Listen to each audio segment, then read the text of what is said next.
touch, I could with just one touch, I could feel my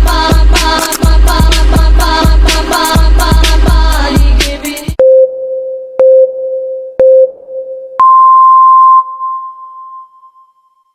Assalamualaikum warahmatullahi wabarakatuh.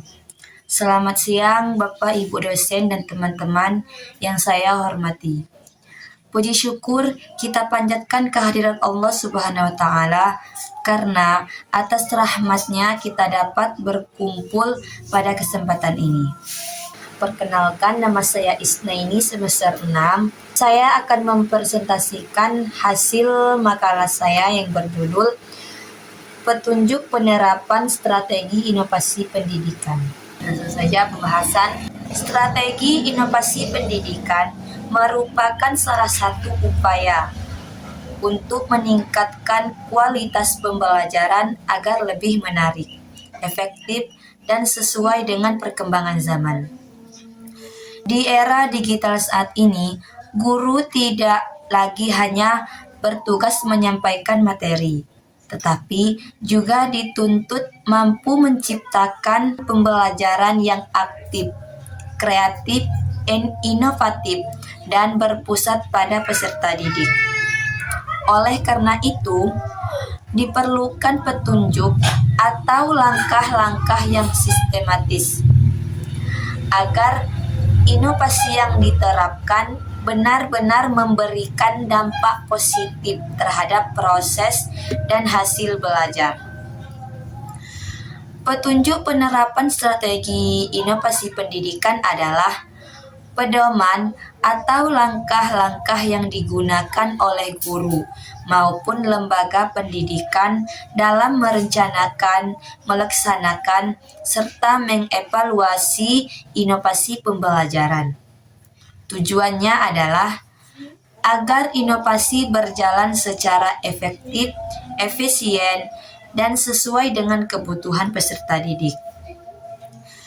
Dengan adanya petunjuk ini, guru dapat memilih strategi pembelajaran yang tepat, memanfaatkan teknologi secara optimal, serta menciptakan suasana belajar yang lebih menyenangkan.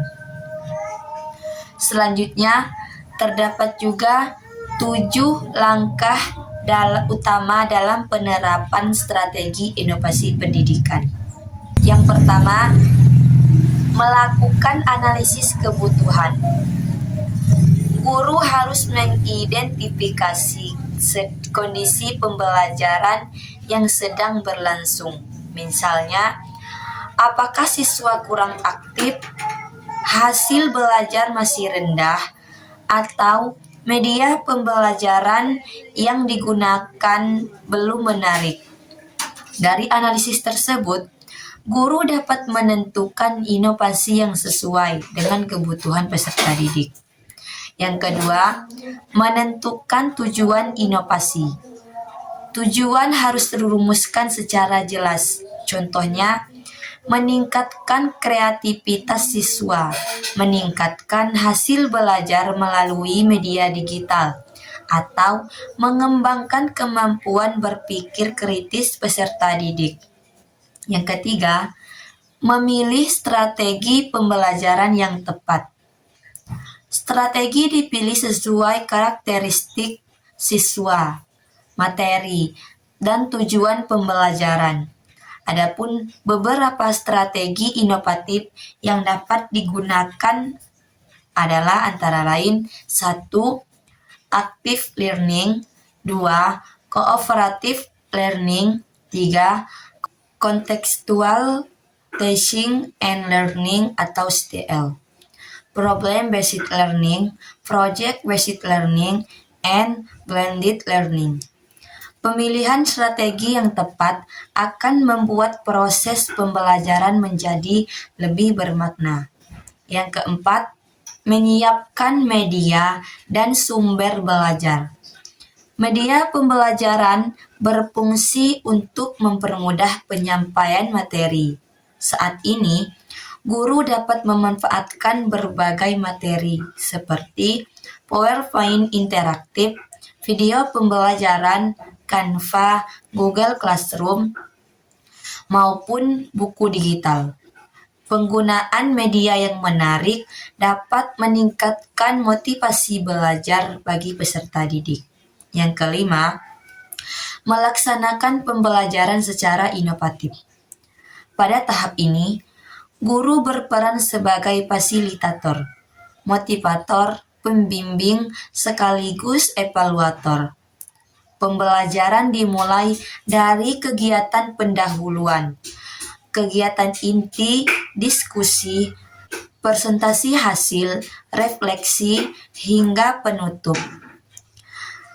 Supaya peserta didik didorong untuk lebih aktif berdiskusi, bekerja sama, serta berani mengemukakan pendapat. Yang keenam, melakukan evaluasi. Evaluasi bertujuan mengetahui keberhasilan inovasi yang telah diterapkan. Penilaian tidak hanya melihat hasil belajar, akan tetapi juga proses pembelajaran, agar guru dapat menggunakan tes, observasi, penugasan, angket, wawancara, maupun refleksi bersama peserta didik. Yang terakhir, melakukan perbaikan dan pengembangan berkelanjutan.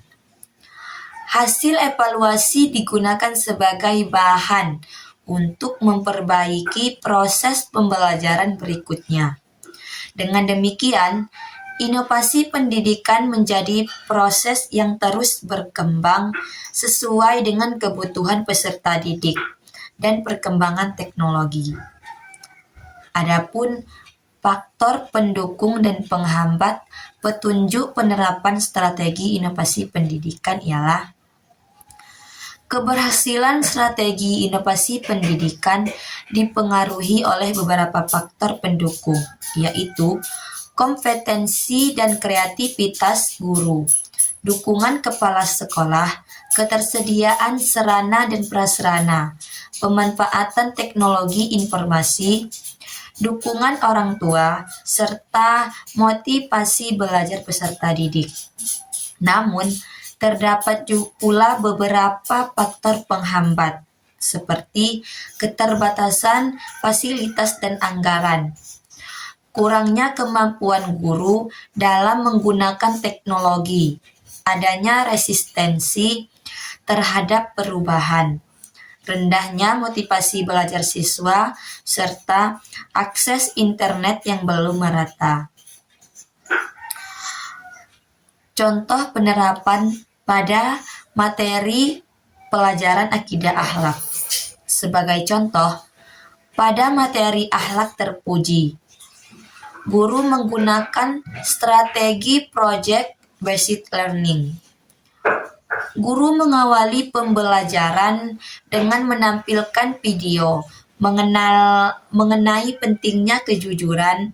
Setelah itu, peserta didik dibagi ke dalam beberapa kelompok untuk membuat proyek berupa video kampanye tentang perilaku jujur dalam kehidupan sehari-hari. Setiap kelompok kemudian mempresentasikan hasil proyeknya di dalam kelas, dan guru memberikan umpan balik dan bersama peserta didik melakukan refleksi mengenai nilai-nilai akhlak yang telah dipelajari. Melalui strategi ini, peserta didik tidak hanya memahami teori tentang akhlak, akan tetapi juga mampu menerapkannya dalam pengalaman belajar yang bermakna. Akan tetapi juga mampu menerapkannya dalam kehidupan nyata melalui pengalaman belajar yang bermakna. Sebagai kesimpulannya, petunjuk penerapan strategi inovasi pendidikan terdiri atas 7 langkah, yaitu analisis kebutuhan, menentukan tujuan, memilih strategi pembelajaran, menyiapkan media, melaksanakan pembelajaran, melakukan evaluasi, dan melakukan perbaikan secara berkelanjutan. Apabila langkah-langkah tersebut diterapkan dengan baik, maka proses pembelajaran akan menjadi lebih efektif, menarik, dan mampu mengembangkan kemampuan peserta didik sesuai dengan abad ke-21. Demikian presentasi yang dapat saya sampaikan. Mohon maaf apabila terdapat kekurangan. Terima kasih atas perhatian. Saya akhiri. Wassalamualaikum warahmatullahi wabarakatuh.